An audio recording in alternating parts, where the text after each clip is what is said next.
What is up, my brothers and sisters, my agents of respect? It's your boy Trey Johnson back with another episode of the No Disrespect But podcast.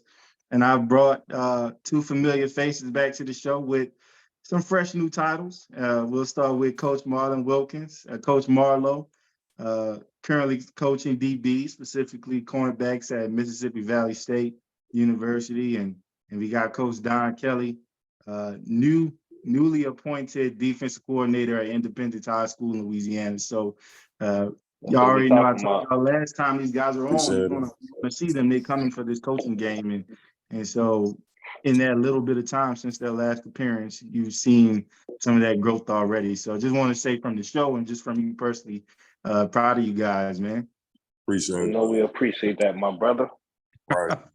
Yeah, it's so one of the reasons why I wanted to bring these two guys back on is, with the football season coming up, obviously college and NFL, but also, the high school game and even some of the little leaguers, wanted to talk a little bit about recruiting and one of the reasons why I want to bring it up, it's a topic. I have a cousin who's, he's in track and field, but he's kind of getting in that point in time where he's getting recruited heavily and coming to me for advice, and I have no clue what to tell him because honestly, I wasn't that good to get recruited coming out of high school. So, uh, got some guys who have a little bit more expertise in that background. So, want to kind of get a feel for how you translate, in the football game, some of the things you've seen as players, as coaches, and just in this new generation of athlete today, and maybe some advice that they might need to ensure that they have a spot at that next level, which we know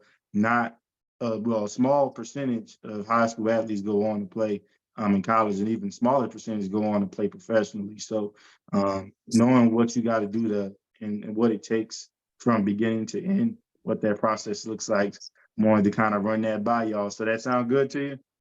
Yeah. Yes, sir. Don got it Good. first. Yes, sir. So kind of where I want to start is, and I know Marlon, mostly with you, you went to the best high school in the West Bank, Thomas Jefferson High School, go Jaguars. When I get some money, I might throw something y'all way, but you know what it is.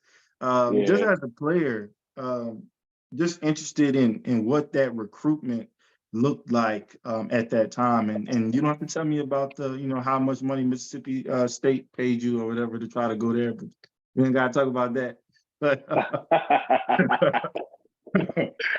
but right, just so just kind of what that process was like for you.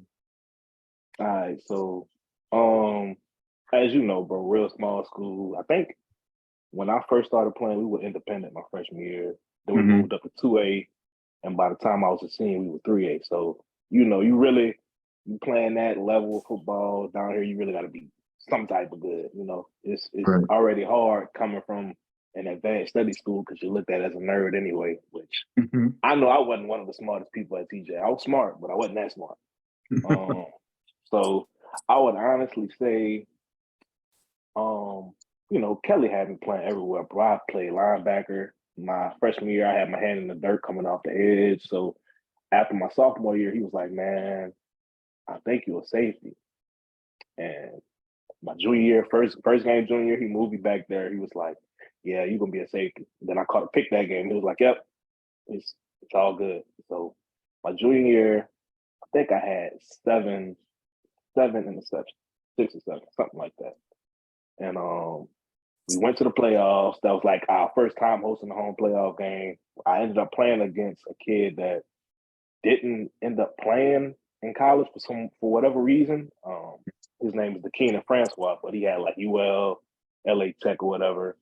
And I had a pretty good game. I had 2 picks in the playoff game too. So after that, I kind of just saw my recruitment like take off. But like you said, Mississippi State and all of that, I was getting the junior day invites and all of that type of stuff. ULL, I was in touch with ULM. Obviously Houston Baptist School I went to, now known as Houston Christian. You're not gonna get into all of that. Louisiana College, LA Tech. So those were pretty much the schools. Honestly, bro, I thought I was gonna be a bulldog. We gonna get to how the process went, but long story short, I never got to make like a game because it always, that's 5 hour drive. We playing on Friday night. You got to be back Saturday. So we could just never make it. But I ended up making the junior day. And at that point, bro, I'm no real weight program. It's not really, I ain't going to make no excuse because honestly, I could have done more on my own than in that stage of my life. But a weight program at TJ compared to a weight program at an Everett or a Cox or even a smaller school that just has the resources is different. So I was small, bro. I'm talking about like 5'11", 170, 175. So that was just like the first thing they saw when they saw me. Like, damn, we got to put some weight on you, like that. And so honestly, I could say after that, after they saw me in person, I think I got X'd off. Like that was it. Like too small. That was one of the first things with them. So after all of that, that's like normally, I think like March or April, junior days, like around that time in the spring. So after that kind of fell off a little bit, it came to camp season in the summertime. So ULL wanted to see me in camp and ULM wanted to see me in camp. But I ended up getting hurt in the spring. Like my hamstring was purple. So you know how that goes. Like, yeah. I ended up pulling my hamstring running track, getting ready for a regional meet. We were practicing the 4x1, bro. Practicing the 4x1. We ended up dropping the stick. I'm the anchor leg. So we fumbled it. And the first 3 legs, bro, that practice day, like that would have been the fastest time we ran all year. So coach was like, man, come on, y'all got to try one more time. Like we can't end it on the drop. And sure enough, you know how that one more rep thing goes, bro. Yeah. Bro, I'm talking about I get it. It's we running fast again. Like every leg run faster than what they did the last time. I get the stick. I'll probably get about 5-10 meters, bro. I ain't even hit my full stride yet. It sounds like somebody shot a 22 all year. It's pop. My hamstring pop, bro. I'm like, And coach like, no. And I'm like, bro, it's over. I ain't running this weekend. And needless to say, Coach Kelly was pissed, I'm sure. Oh yeah, he was hurt. So after all of that, he ended up making me play in the spring game because our other quarterback, Tyler, was hurt. So we really had no other. And I was like, bruh, like, man. So I ended up playing. I wouldn't say I had a bad game, but it was obvious that I wasn't healthy. And Jaluk was there. Like, Jaluk came there looking for me, called like, where Marlon at? Like, where's Marlon? I'm here for Marlon. Like that. So it was camp season, bruh. I went to ULL camp. I ended up locking up. We had a few receivers in the area that like ULL had offered and stuff. I think one's name was like Christian Booker or whatever. He went to De La Salle.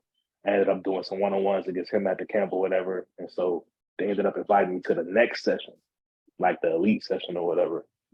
And so after that, I balled out again, but they kind of gave me the runaround towards the end of their season. It's like, man, my people like, what's up? Like, we coming to all these ULL games. Y'all want us here. You saying you really want us here. And then one of the running back coach at the time was like, oh, yeah, we really like you, but we want you to be a PWO. So I was like, I got a full scholarship to a FCS school that's going to pay. Like, at this point, you could have told me that and I could have just left it alone.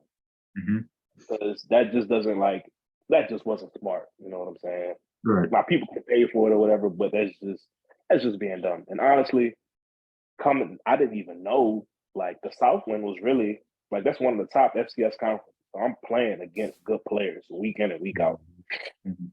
So after I realized, all the big schools were kind of playing, or bigger schools, I wanted to stay in the state. Honestly, I did. I really thought after Mississippi State, like LA Tech or UL was where I was going to be.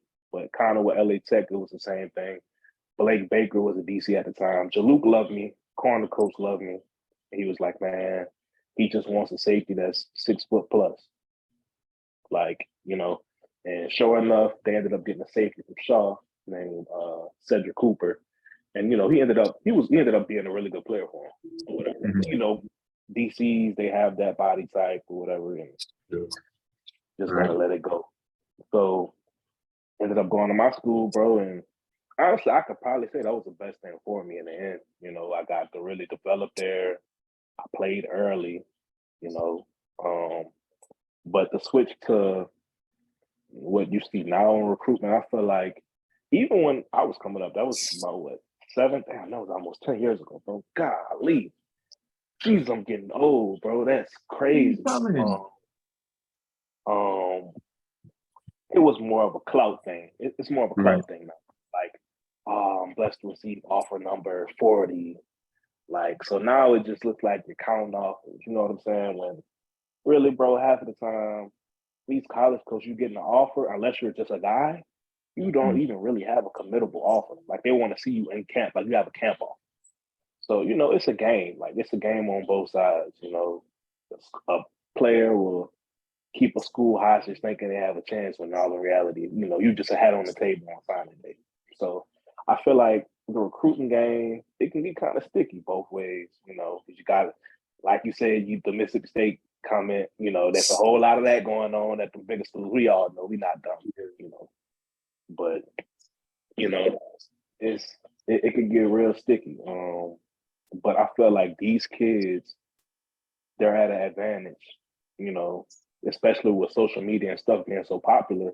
Like, it was popular when we were coming up, but now it's just like you have so many different platforms to put a highlight tape on for a coach to just be scrolling and see you and notice you off of this one clip, you know, and that's really how it happens, bro. Like, and just being a coach now in college, it's really funny. You'll see like a school offer a kid, and then maybe even if that kid is from a certain state and that school hasn't offered them yet, they'll offer them just because you offer them.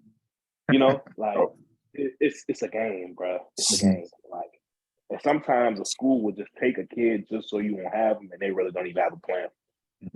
So it's a whole lot, bro. There's the recruiting stuff that get crazy, and you know, I wasn't even rated, so I could just even imagine like a 3-star, you know, that's getting SEC offers, Power 5 offers. Like, bro, it could get crazy, man.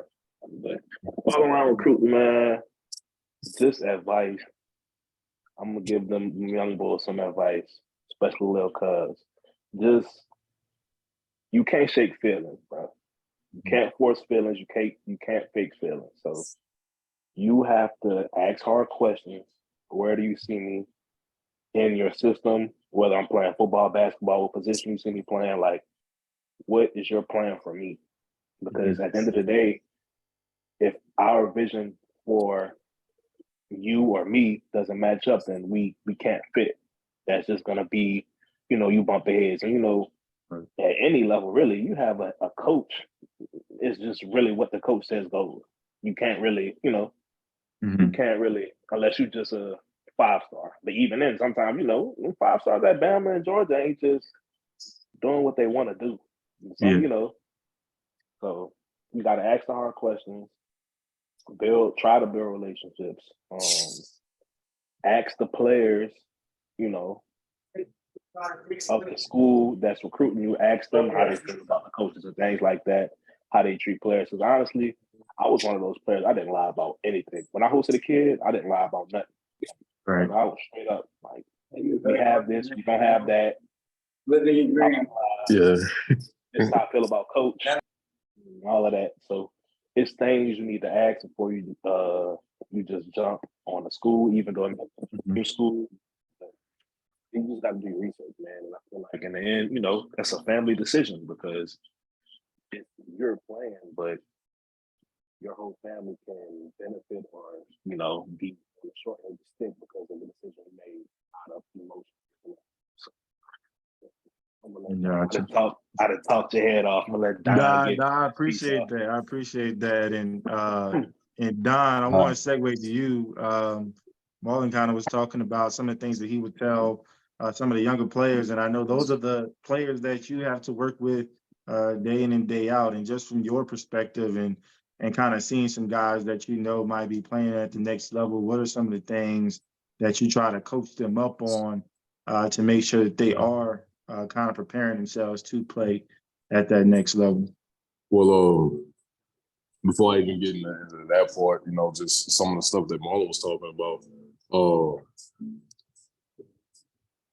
There's been guys, and I'm not gonna, like, you know, speak on names, because this profession, you only as good as your relationships and your word, right? But there's been times where, like, The other time I reached out to somebody and said, hey,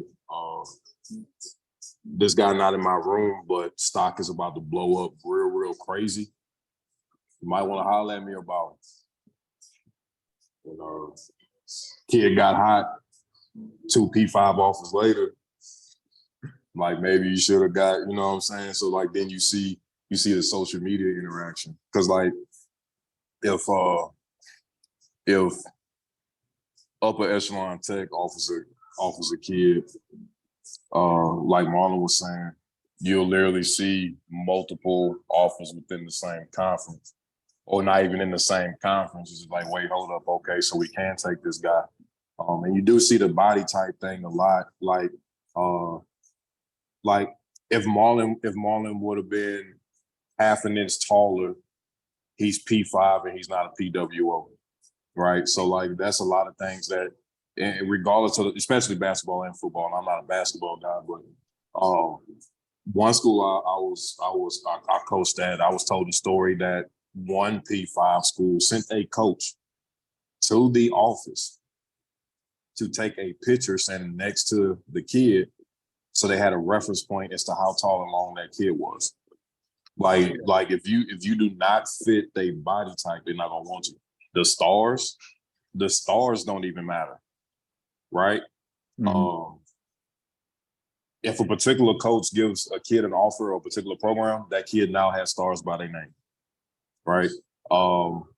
If a kid goes to a particular camp, or if a kid has a coach that's in good with some people that does rankings, that kid now has stars.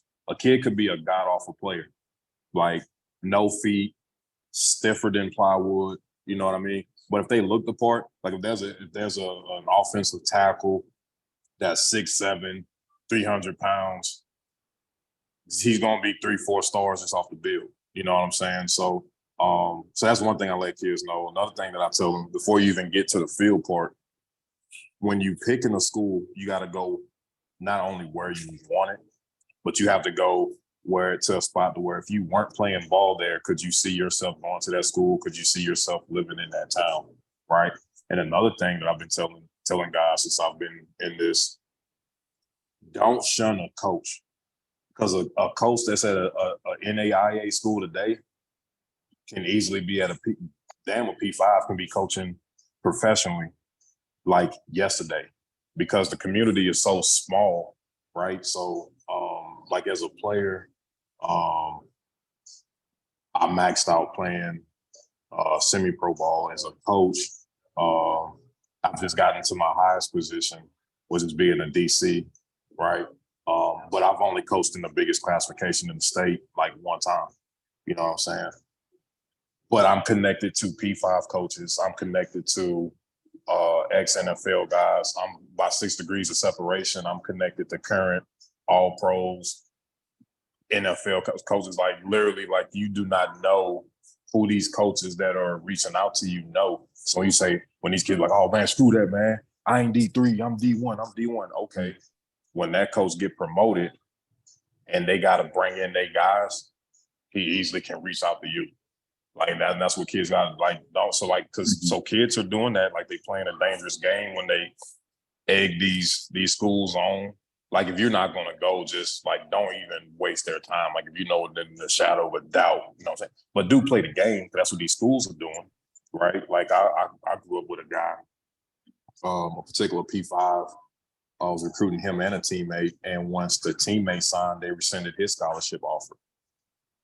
And that guy actually ended up in the Southland Conference as a corner. So I tell them about the games within the game. You know, hey, clean up your social media. You know, you have to move completely different once you decide you're going to be a student athlete, even if you're not going to be a part of the 3% that plays any level of college football. Then once we get to the skill part of it, it's like, okay, you need to be able to do this, this, and this in order to play on these levels. And that's after you get to body type. You know what I'm saying? So like, use myself, for example, right? Like the arena football opportunities I was getting, and when I almost had an opportunity to go to a street free agent workout for a Canadian team, it was because I got long arms, thick body and skinny calves. So like, okay, he's a big, strong guy that can move. If you put somebody in a smaller body or a bad built body, but they're more athletic, like if they don't look the part, they're not getting that opportunity, right? And then the color kind of plays into it too. Like if you're white and you're an X or a Z receiver, it's going to be harder for you. If you're a running back, it's going to be harder for you. If you're a cornerback, it's going to be harder for you. The same way there's still a little bit of on black QBs. That's the same for white skill guys if they ain't a fullback, tight end, or safety. Like coaches have their biases on all levels. Like I had a JV kid who actually was my second best corner. Opposing teams would pick on him when they should have been picking on the 6-foot black kid with dreadlocks who was stiff and wasn't ready yet. And that was just on the JV level. Like, so those are the things that like I'm dead ass honest with my guys. You know what I'm saying? Like, and if you're too small, you're too slow, like you're not gonna be able to go. You know what I'm saying? Like you have to be perfect, and then like you're gonna be a walk-on. Like some guys will bet on themselves and be a PWO. But that's not for everybody. And then a lot of things kids gotta understand too. So like let's say me and Marlon let's say we would have been at Houston Baptist at the same time. We both play safety. Marlon on scholarship. If I'm a walk-on, I can't be late. I can't miss a rep. I can't miss treatment. I have to be perfect. And then the thing is, if I'm balling, I'm still not going to get that opportunity right away because they have money and resources in Marlon. It's a game within a game. It's no different than the pro game. Like that backup point guard, that's the 11th guy in the rotation, might be a killer. But he wasn't a first-round draft pick that's getting $3 million guaranteed for the next 3 years. So, like, you have to mentally be ready for that. You know, like I told a kid at a junior high, I coached that some years ago in another city. He was like, "Man, coach, what happens if I walk in an office in the coach's office and I tell him I'm homesick?" And I don't know. I said, before you can finish that sentence, they're gonna send you home with a bus ticket and go get somebody off the corner do the same thing you can do. It's 30 games, especially football. We come a dime a dozen as players and as coaches. Like, don't get it twisted. Like as coaches, we're replaceable too.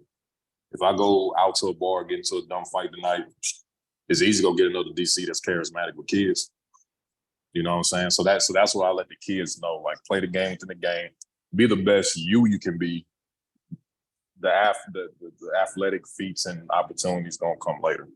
Say all that to say that. Awesome. I appreciate that. And you kind of touched on something that I want to segue to in terms of athletes sometimes saying that D1 way or no way. And one thing that stands out to me, I know y'all probably watched Last Chance U. And I remember the last football season, the dude at East LA, wide receiver, he could have either went and played for a state school in California because his dad was an Army vet and you could go free, but they had some beef. Or I believe he got a FCS offer.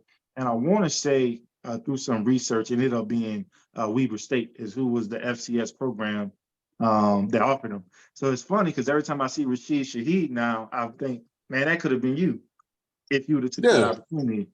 But at the time, he was like, it's not D1, so I'm not going. It's not Power 5, so I'm not going. And he ended up taking a preferred walk-on at the University of Hawaii, and then COVID happened. Yep. So in his career. Who knows where he is, but what he's doing, but preferred walk-on, University of Hawaii. Obviously, we know the budget cuts that came with the pandemic. And so he missed his opportunity, honestly. And so, we have a lot of young athletes who have that same mindset of, I'm going to go D1, I'm going to go Power 5. FCS isn't good enough for me. Division II isn't good enough for me. Division III, NAIA isn't good enough for me. What is some advice that you would give to those young athletes just coming up on keeping their options open and I guess going where they're wanted? And Marlon, I'll start with you on that one. Well, for one, they got it the easiest. Transfer portal popping. Y'all have it way different like that. When I played, especially, like you had a few guys transfer out, but it's not how it is today. Like, for it's thousands and thousands and thousands of kids that actually end up finding another home. So it was either, bro, you gonna play, you gonna work hard to play to fix whatever you need to play, or you quit. You're just not gonna be it, or you just won't play at all. Coach just won't play. So my thing is, I don't always agree with these grown-ups, for one, that never played sports and like to say a kid is running from a challenge every time they transfer. But at the same time, there's adversity in every situation. You're never going to be 100% good at every spot you're in. You're going to have rough patches as a player. No matter how good you are, you can sometimes you got them situations, stuff like that. So it's just about, being strong mentally, man, in that aspect. But just like you said, like Don said, you can't just shun a coach. You can't shun a coach out. With recruiting now, you never know, like Don said, and that's why I was not so much when he said that. You never know where said coach might be in 2 years.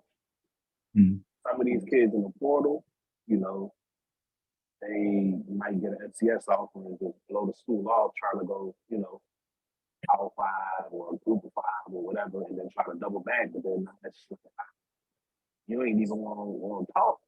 Now all of a sudden, when it blew up in your face, so and it's not even about being fake. It's just have that conversation. The conversation may take you a long way. You might not ever play, but who knows? You might be a coach. Coach might hit you up like, man, I know you didn't come to school, but we had a relationship. Tell you, a little bit of a ball about you can be a GF coach. So always, keep your options open, but at the same time, you don't want to get into the, but you definitely have to feel what's genuine and what's not. That's the biggest thing because it can get real fake sometimes. But my biggest advice is just, no matter what division or classification school is in, you never know what can happen. Be like me, one year, get hurt, you tear a ligament in your knee. I'm scared thinking you about to go pull my offer, bro. I'm probably supposed to heartbeat. So I'm gonna meet up in senior year of high school before I go to college. There ain't no way they're gonna keep me. Luckily enough, they like me enough to keep me around and say it didn't matter. Situations happen, and if you find a school that you like early, you can still lock it in, commit early, and still keep your process open. Nothing is stopping you from doing it. And I do know some of these coaches from these bigger schools don't allow their recruits to go on visits after they commit, or don't encourage it.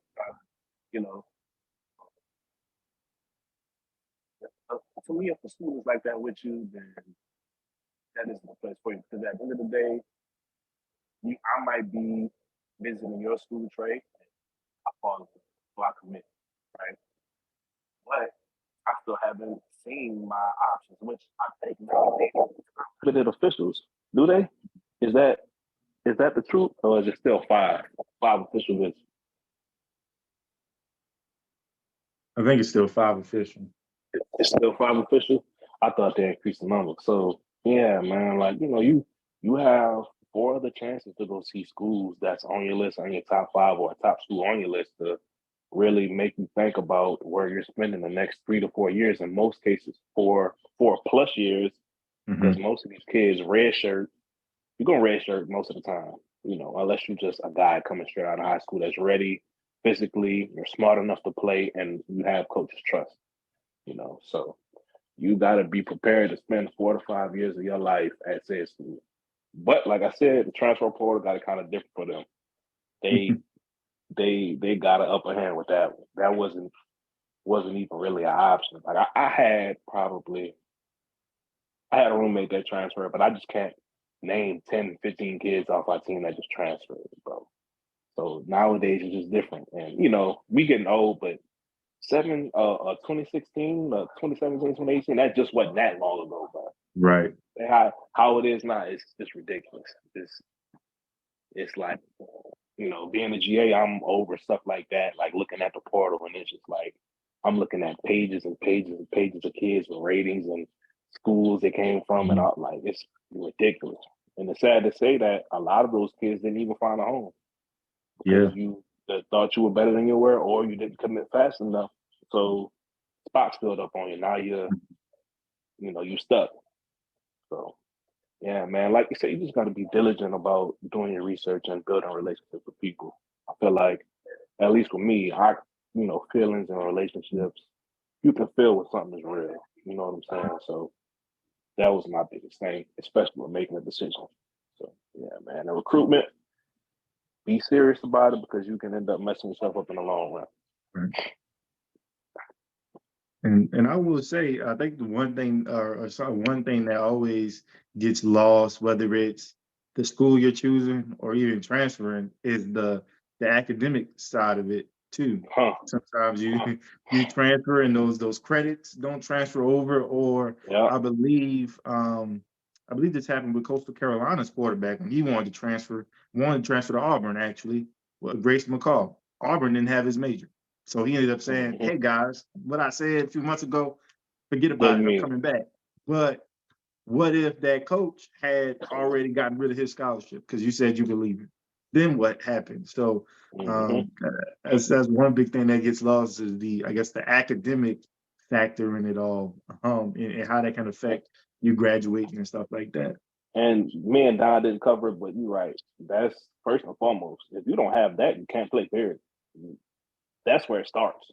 Mhm. And nowadays, like some of these kids in some institutions, you can get a waiver on like an ACT and stuff like that, to where you don't have to take it, especially if you have a high enough GPA. You can get into Mhm. school with that. But if you're a kid that don't take school serious, man, you might as well just go find your job, find a hobby, find something, because you will not make it.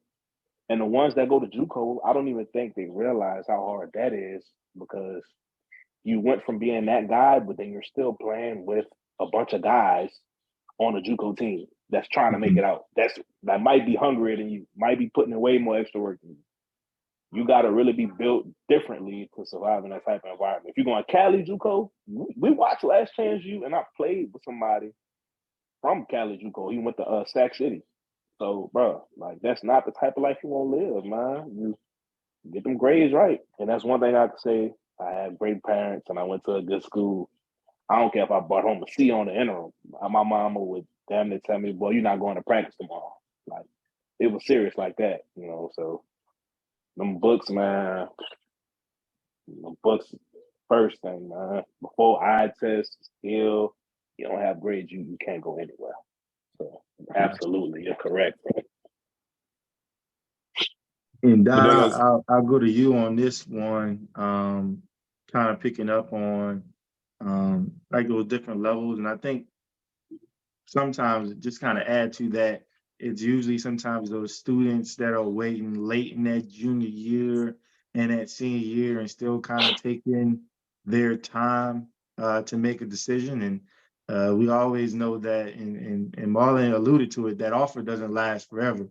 And so kind of what do you think some athletes should think about in that kind of waiting game of these are the places that are offering me, and this is kind of where I am academically, being close to graduation, high school wise. What's some advice as a coach on that level that you would kind of give to a player that's in that season of waiting, I guess? like waiting to see what their offers are, to make sure I Yeah, got the question yeah, right. yeah, yeah. Kind of, they've gotten a few offers, but now they're still kind of waiting on that one or two offers, Right. and they haven't So seen that, so they're kind of, so you leaving it on. you gotta sit down and so like for a lot of people that's blessed to be able to play on the college level, like that's like you getting drafted. Like, you know what I'm saying? Like at that point, like treat it like you're about to be a pro athlete. So you gotta sit down and get an honest eval. Like if I'm sitting down and um if if I if I want to go play for Ohio State or LSU, right? I have to sit down and ask myself, like, am I a LSU guy or, and it's no disrespect to like any of these programs, but like I mean, you got to face the facts. Like it is levels, right? Like, am I a LSU guy or am I a La Tech guy? Am I an Ohio State guy or am I a Miami of Ohio guy? Like all of them are D1 universities, but the conferences are different. The resources are different. The money is different, right? So like as you, because like even on my level, like there's some schools where like you coaching for your livelihood, right? So on the college level, like these guys are depending on 18 to 25-year-olds to feed their families, right? So you gotta go where you're wanted immediately. You gotta take care of your books. You know what I'm saying? Like if you're not gonna take care of the books, then you can just go sign with the Crib University. They got a lot of talented athletes over there at the Crib. You know what I'm saying? So but the sad part is, I mean, let's face it, like as a coach, like I enjoy teaching, but I teach on the high school level so I can coach, right? And athletes are no different. Like they tolerate school so they can play their chosen sport, right? But I just tell them all the time, like in life, you have to do things you don't want to do. You know what I'm saying? To get to the part that you want to enjoy. You know what I'm saying? And like with me, whether it's as a teacher or as a coach, I draw a lot of real world parallels, right? So like you can be dating somebody, right? And I tell people all the time, like I treat football like a woman, right? There's some hard conversations you gotta have. There's some arguments you gotta have. There's some times where y'all ain't talking to each other, but like you gotta go through them hard times in order to appreciate the relationship and grow with your significant other, right? You're no different in football. You gotta do the weight room. You gotta go do your conditioning. You gotta take care of your film. You gotta conduct your behavior. You gotta take care of your books. Because unless you're in the top 1% of high school athletes, and when you came out of your parents, when you were conceived, you were just better than everyone in your class, no one's moving a paperclip, much less a mountain, for you to get to the next level. You get what I'm saying? Like on the high school level, I am not going to risk my job for any kid when I can just go find another kid that's going to do the same exact thing within my school building. Like, unless a kid can change my life and play me into a college job, like he's that Jimmy and Joe, you're not getting any special treatment from me. Like talent and production affords you to be a goofball. So a lot of these kids think that they're better than what they are because a lot of the people in the community and then within the family will start looking at them as a meal ticket.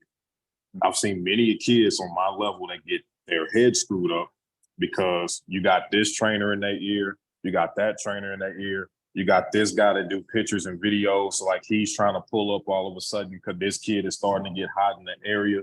So it might be a kid that's not even a college athlete. He's just a great high school player, and that's where his career is going to end. But if there was an opportunity for that kid to go play on Saturday, he's going to have this grandiose delusion about himself. You know what I'm saying? So say all that to say, I really just tell kids, man, be real with yourself, be honest with yourself. Like, be like, am I a D1 guy? If I'm a D1 guy, am I P5 or G5? Or am I FCS? Am I D2? Am I D3? Hell, am I JUCO? Some people career ends in JUCO. Like they're a JUCO football player. And then it's a thing too. You not only like if you go JUCO, you're competing against Division I bounce backs. You're competing against guys that's transferring from D2 to D3 so they can graduate and play their way to a bigger school. You're competing against other JUCO guys. Then you're competing against incoming freshmen. And let's face it, the transfer portal has every college in America basically is a pseudo JUCO now. You know what I'm saying? Like right here in my backyard, Southeastern just lost a guy to LSU. My man was all South and all American. Boom, he gone. You know what I'm saying? So that's why these kids are getting lost in the portal, not finding a new home because, yeah, you just put yourself back in the same water with a new class of high school seniors and a new crop of JUCOs, and you're not the only guys hitting the portal. Because I've coached guys that moved on to college and they hit the portal on D2, D3 level. So like, I tell them, be honest with yourself, be real with yourself. Don't listen to anybody else but you and a good person in your corner that's going to give you some good advice. Awesome. I appreciate that. And as we end this, I know we talked a lot about what we tell players and kind of some of the things they need to be aware of. And Marlon, I'll start with you, and Don, I'll let you finish it. What advice do we need to give parents or family members, loved ones, friends? Because we've seen a lot of careers go up in flames because of the folks around them. And so I just kind of want to end for the parents and the support systems listening. What is some advice that you'd give to them?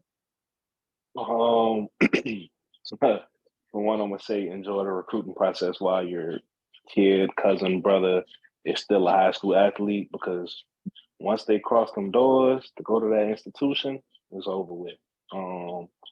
It's rare that you find a coach that will be willing and happy to constantly get calls from parents and this and that, and, nagging on why my son not playing. And, I can honestly say, bro, I had a coach that was different. If I was messing up and I was doing stuff that wasn't like me, he would actually call my people and be like, "Man, look, Marlon tripping. Like, and Marlon, my guy, I'm gonna make sure he right, but he tripping. Marlon slacking in his class. Like, he good. Like, So enjoy the process while it's going on. But as far as when they're considered a student athlete, or as we call it, an athlete student, it's over, man. They're pretty much grown. So what they do is what they do. Unless you have that relationship with a coach like that in college, they're not going to entertain you.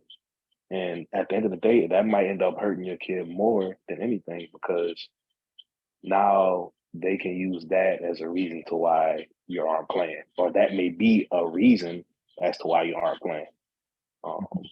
So at that point, man, your kids are grown. You gotta let life be life at that point.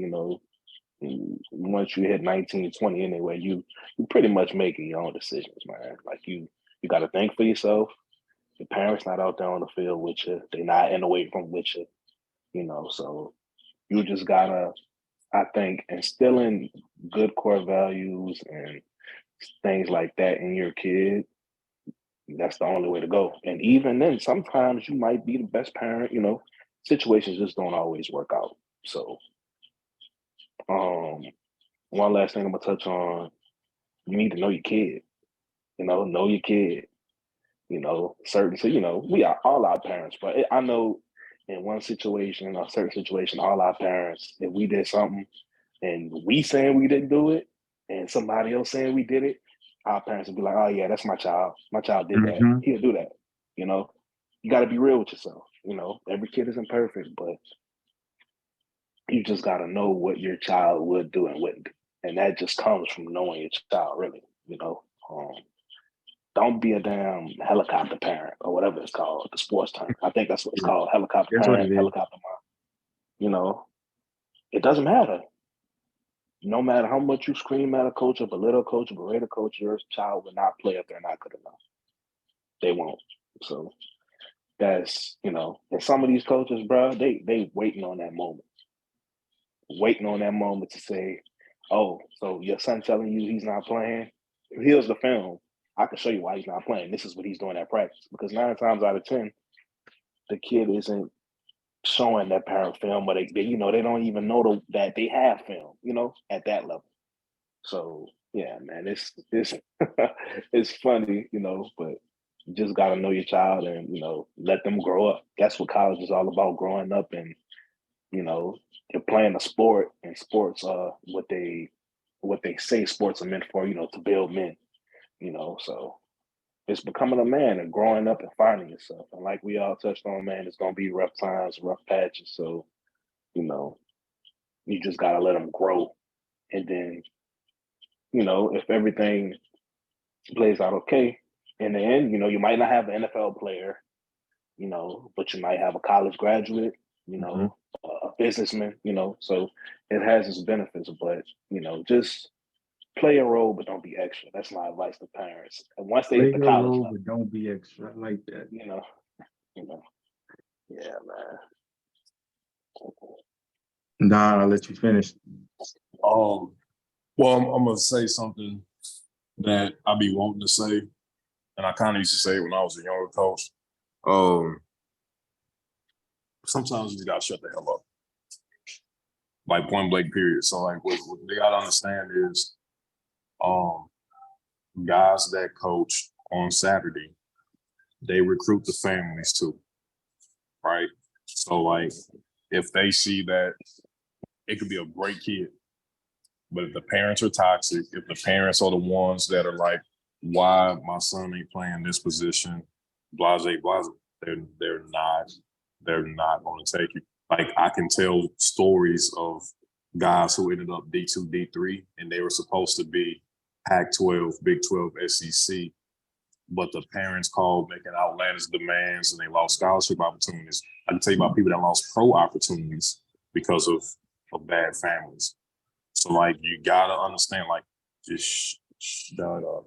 Like that's literally like the best way that I can say it, right? And then like make sure your kid is doing the right thing, right? So like during a game, if you're having a conversation, it's no different than being a classroom teacher. If you're talking to your child via phone call or text during my class, that's no different than you doing the same thing while they on the field on a Friday night for me. Like, I don't care if they on the sideline. I don't care if they riding the bitch. Their eyes should never be away from what's going on in between the lines, right? But there's a kid that lost a P5 offer because he was in the crowd and he was taking a selfie on the sideline. The scout was in the stands, rolled up the program, packed his stuff, and left. So like you have to understand. And then the thing is too, and I tell parents this all the time. And because I'm a coordinator now, I have to bite my tongue a little bit, especially if I'm ever blessed to be a head on this level. I told a parent last year, it's like, hey, so you're questioning not being able to come in the weight room with your son. If we was at Bama, would you walk up to Saban Strength and Conditioning guy and do the same thing? Would you walk up to Dabo at Clemson? Would you walk up to Kirby at Joyce? I say, well, no. I said, okay, so what's the difference now? I say, and guess what?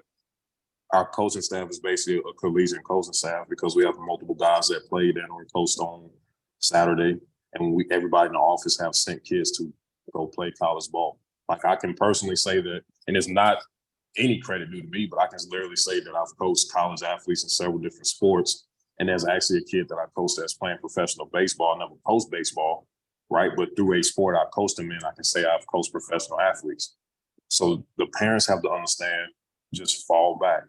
If there's a concern, follow the chain of command and be respectful and do it away from everyone when you take the emotions off the table. You know what I mean? So I'm pretty sure Marlon wearing across a kid, he's like, damn, this kid be good.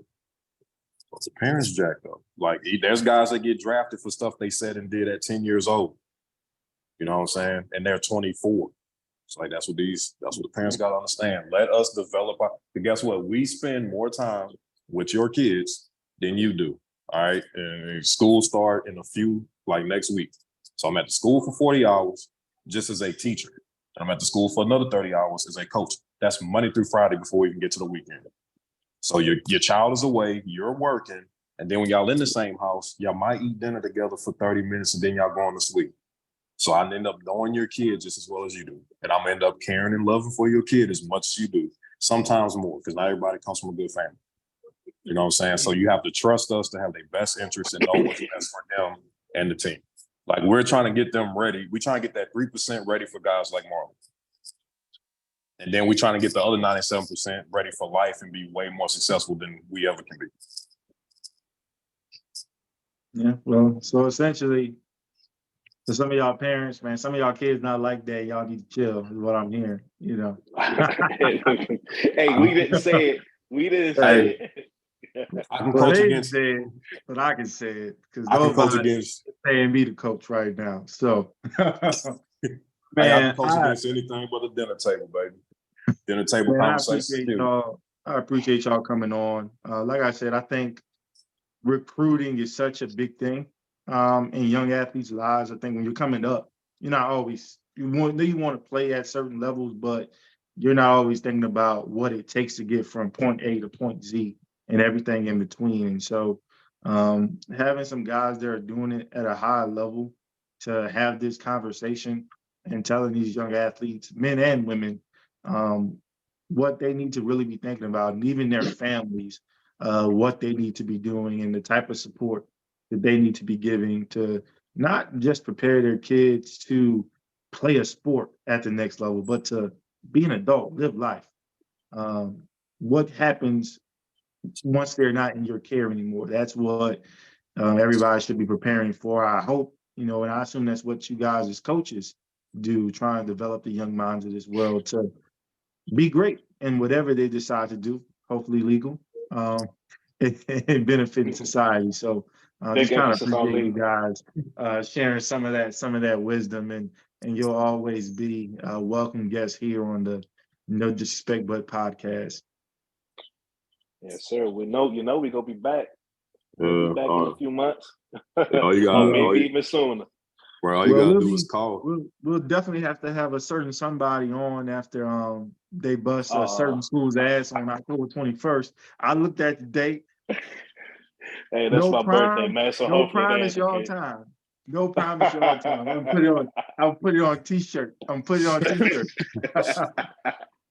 uh, but as I let these guys get back to their day, as we always say here on this show, if we offended anybody, it's a good thing. It's an opportunity for us to learn, and it's an opportunity for you to teach. All we ask is that you keep it respectful.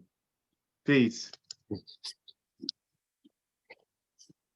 Don, you at